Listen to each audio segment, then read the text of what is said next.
Un lieu emblématique bruxellois transformé en terrain de jeu pour cyclistes, c'est ce que voulait le Brussels Big Bracket pour sa finale du Brussels Hill Climb Challenge. Une compétition où chaque semaine depuis novembre, les cyclistes sont amenés à monter le plus rapidement possible différentes bosses de la région. Chaque année, on essaye aussi de se dire qu'on va faire mieux que l'année d'avant, c'est normal, c'est aussi une manière de motiver les troupes autour du challenge.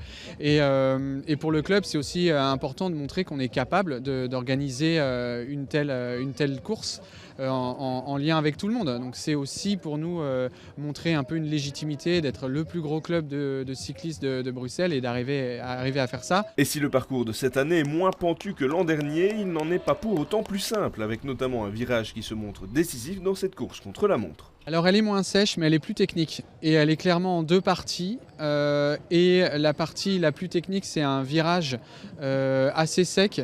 Et la notion de trajectoire, quand on va arriver lancé en haut, on l'a vu déjà, pas mal de concurrents avoir des trajectoires un peu hésitantes, frôler les barrières. Pouvoir disputer une course au Mont des Arts avec sa vue sur Bruxelles et ses différents bâtiments au style particulier avait de quoi ravir la centaine de coureurs qui ont pu redécouvrir ce lieu d'une autre manière. C'est formidable parce que voilà, comme je disais, c'est une compétition amateur, 100% amateur et c'est le plaisir du sport. Mais dans ce cadre-ci, ça donne un côté arrivée de Tour de France.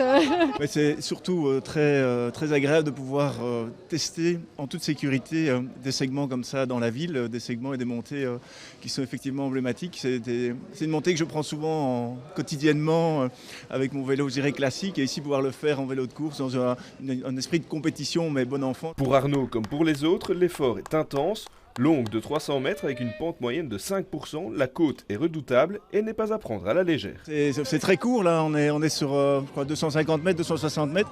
C'est pas super raide, mais le virage est un peu dangereux, donc il ne faut pas arriver trop vite. Mais c'est une chouette expérience, on est encouragé. C'est plus pour l'ambiance que pour le score. Enfin, certains sont là pour le temps, c'est sûr, mais voilà, vivement l'année prochaine. C'est très explosif, donc pas tellement faite pour moi, mais bon. Je dirais que bon, c'est très amusant, mais il faut beaucoup s'échauffer pour avoir la meilleure explosivité possible. Donc c'est assez compliqué, surtout à l'échauffement. Quand on voit une telle organisation et une telle réussite, c'est bien la preuve que le cyclisme bruxellois se développe et ne cesse de grandir de jour en jour.